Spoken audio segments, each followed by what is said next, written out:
तारीख थी 15 अगस्त 1947। रात को 12 बज रहे थे जब दुनिया की आधी से ज्यादा आबादी नींद के खराटों के साथ सो रही थी। उस वक्त भारत की आजादी का वो सुनहरा अध्याय लिखा जा रहा था जिसका हम कई सालों से इंतजार कर रहे थे। अंग्रेजी हुकूमत से आजाद होने की खुशी इतनी ज्यादा थी कि सब लोगों की आंखों में सिर्फ आने वाले आजाद भारत के वो सुनहरे पल नजर आ रहे थे जिसे पिछले कई सालों से अंग्रेजों ने अपनी कैद में कर रखे थे। उस वक्त देश के पहले प्रधानमंत्री पंडित जवाहरलाल नेहरू आजादी का पहला भाषण शुरू करते हैं। इस भाषण को ए ट्रिस्ट विद डेस्टिनी के नाम से जाना जाता है। उनके स्पीच की शुरुआत इन लाइनों से शुरू होती है, हमने नियति को मिलने का एक वचन दिया था और अब समय आ गया है कि हम अपने वचन को निभाएं। पूरी तरह ना सही लेकिन बहुत हद तक। आज रात 12 बजे जब सारी दुनिया सो रही होगी, भारत जीवन और स्वतंत्रता की नई सुबह के साथ उठेगा। आखिरकार अंग्रेजी जकड़न की वो काली रात खत्म हुई और सूरज की पहली किरण के साथ आजादी की वह सुनहरी सुबह हुई। लेकिन ये कोई आम सुबह नहीं थी, बल्कि इस आजादी की सुनहरी सुबह को पाने के लिए कई वीरों ने अपने प्राणों का बलिदान दे दिया।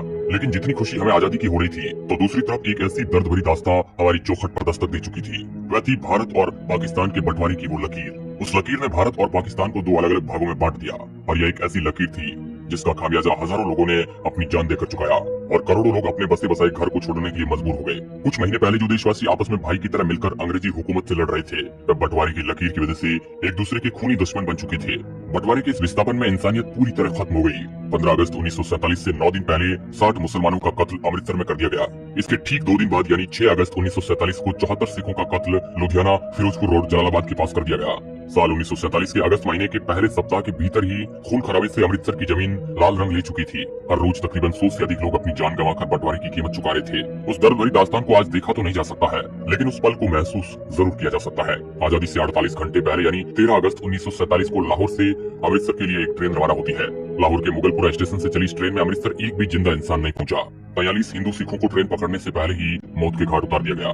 जब पंजाब बंटवारे की आग की लपटों में जल रहा था, उस वक्त दिल्ली रेलवे स्टेशन से पाकिस्तान स्पेशल ट्रेन पाकिस्तान के लिए रवाना होती है, जिसमें पाकिस्तान जाने वाले सरकारी अफसर, कर्मचारी और उनके परिवार मौजूद थे। पाकिस्तान स्पेशल को दिल्ली से शानदार विदा किया गया, मगर जैसे ही ये ट्रेन पटियाला पहुंचती है तो पहली बार किसी ट्रेन पर हमले शुरू हो गए और जिसमें एक महिला और एक बच्चे की मौत हो जाती है। और जब इस बात की खबर लाहौर और कराची पहुंची तो बदला लिया गया अमृतसर आने वाली पहली ट्रेन से। जब पाकिस्तान से वह ट्रेन अमृतसर रेलवे स्टेशन पर पहुंची तो उसमें एक भी जिंदा इंसान नहीं था।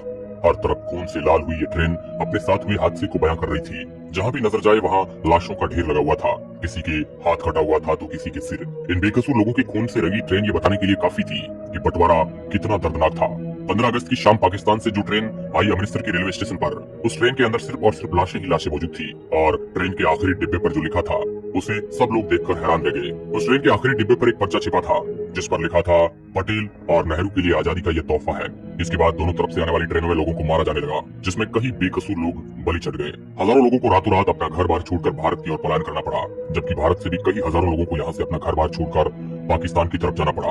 कई बहन बेटियों की इज्जत लूट ली गई। सरहदों को आपस में जोड़ने वाली रेलगाड़ियां हजारों लोगों के लिए जिंदा ताबूत बन गई। ये बंटवारा इंसानी इतिहास का बहुत ही काला अध्याय माना जाता है, जिसके बारे में आज भी सुनते हैं तो शरीर में एक अलग प्रकार की सिहरन पैदा हो जाती है।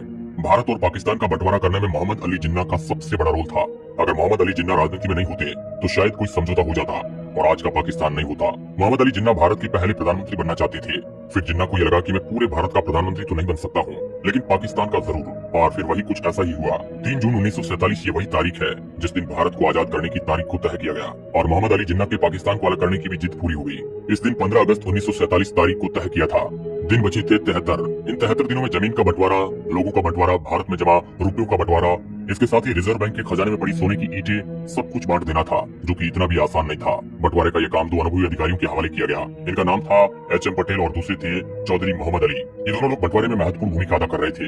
इनके नीचे भी कई छोटे मोटे अधिकारी काम कर रहे थे जो अलग अलग एरिया से रिपोर्ट बनाकर इनके पास भेज रहे थे। इन्हीं रिपोर्ट के आधार पर ये दोनों अधिकारी बंटवारे की सिफारिश तैयार करते थे, जिन्हें आगे विभाजन परिषद के पास भेजा जाता था, जिसके अध्यक्ष थे खुद लॉर्ड माउंटबेटन। पैसों का बंटवारा कुछ इस तरह हुआ कि भारत की बैंकों में पड़ा पैसा अंग्रेजों से मिलने वाले पैसे में से 17.5% हिस्सा पाकिस्तान को दिया जाएगा और इसके बदले पाकिस्तान भारत के ऋण का 17.5% हिस्सा चुकाएगा।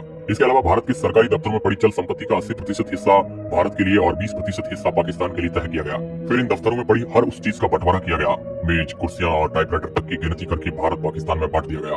इन सब चीजों को आपस में बांटने के लिए कई जगह लड़ाई तक हुई। इसके अलावा भारत की लाइब्रेरी में पड़ी पुस्तकों को लेकर भी इन दो मुल्कों के बीच पेश फंस गया। एनसाइक्लोपीडिया ब्रिटानिका को इस तरह भारत और पाकिस्तान में बांटा गया कि पहला खंड भारत को दिया गया, फिर दूसरा खंड पाकिस्तान को। इस तरह आपस में बांटा गया। यहाँ तक कि लाइब्रेरी में पड़े शब्दकोश भी आधा आधा फाड़कर भारत पाकिस्तान में बांट दिया गया। एक एक करके सभी चीजों को भारत और पाकिस्तान में बांट दिया गया। लेकिन भारत के गुप्तचर विभाग को पाकिस्तान के साथ साझा नहीं किया गया। इस पर भारत के गृह विभाग ने दूरदर्शिता से फैसला लिया कि भारत के गुप्तचर विभाग में कोई किसी तरह की कमी नहीं की जाएगी और उसके अफसर इस बात पर अड़े रहे कि इस विभाग की एक फाइल तो छोड़िए, शाही तक हम पाकिस्तान नहीं जाने देंगे। इसके साथ ही पाकिस्तान के पास नोटों को छापने के लिए प्रेस नहीं थी और उस वक्त भारत में भी नोटों की छपाई के लिए एक ही प्रेस मशीन थी और भारत ने उस प्रेस को पाकिस्तान को देने से मना कर दिया, जिसके बाद पाकिस्तान ने काम चलाने के लिए भारतीय नोटों पर ही अपनी मोहर लगाकर करेंसी के रूप में इस्तेमाल किया। इसके अलावा एक बंटवारा और अहम था, वह था भारतीय सेना का, जिसमें हिंदू मुस्लिम सिख सब थे। भारतीय सेना के 2/3 सैनिक भारत के हिस्से में आने थे और 1/3 सैनिक पाकिस्तान के हिस्से में। बाकी चीजों की तरह इन वीर योद्धाओं का भी बंटवारा तय था। दोस्तों, ये बंटवारा बेहद दर्द भरी कहानी लेकर आया था। ये कहानी हम आज भी सुनते हैं तो हमारी आंखों में आंसू आ जाते हैं, जिसमें लाखों करोड़ों लोग अपना घर बार छोड़ने को मजबूर हो गए थे।